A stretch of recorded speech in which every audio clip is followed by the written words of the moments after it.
Oil heat అయిపోయింది. జీలకర్ర వేసుకుందాం. కొద్దిగా మినపప్పు అండి, కొద్దిగా పసుపు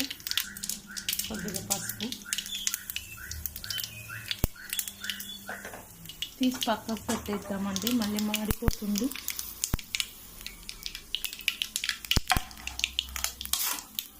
కరివేపాకు కొంచెం కడిగేసుకుందామండి.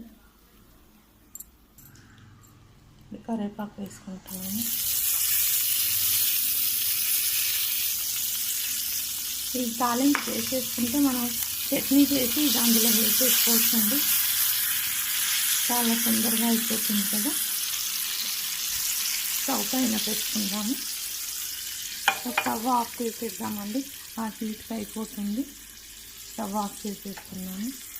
మన తాలింపు కూడా రెడీ అయిపోయింది కదండి. ఇప్పుడు మనం చట్నీ చేసేసుకుందాము. పచ్చిమిర్చి ఫ్రై చేసుకున్నాం కదండి, వేసేసుకుంటున్నాము. ఇంకా ఉన్నాయి 2-3 అక్కడ. కొద్దిగా చింతపండు,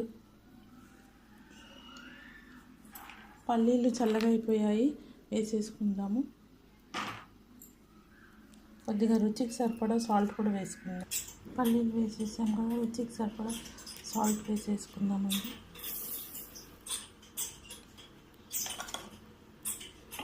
ఒక పేస్ట్ చేసేసుకుందాము. చట్నీ రెడీ అండి, చూసారు కదా, చట్నీ అయిపోయింది. బౌల్లోకి మార్చేసుకుందాము చట్నీ. ఇప్పుడు మనం చట్నీలో తాలింపు వేసేసుకుందామండి. ఇందాక మనం తాలింపు చేసుకున్నాం కదా, ఇది ఇందులో వేసేసుకుందాం. చట్నీలో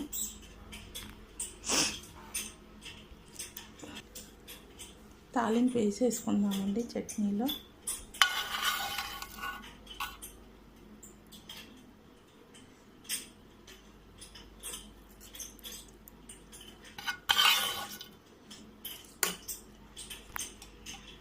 ఇంత వేసేసుకుంటున్నాము.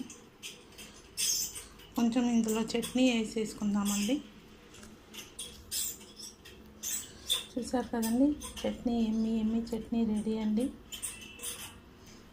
పల్లీ చట్నీ రెడీ అండి. మీరు కూడా ఇలానే వెరైటీ డిషెస్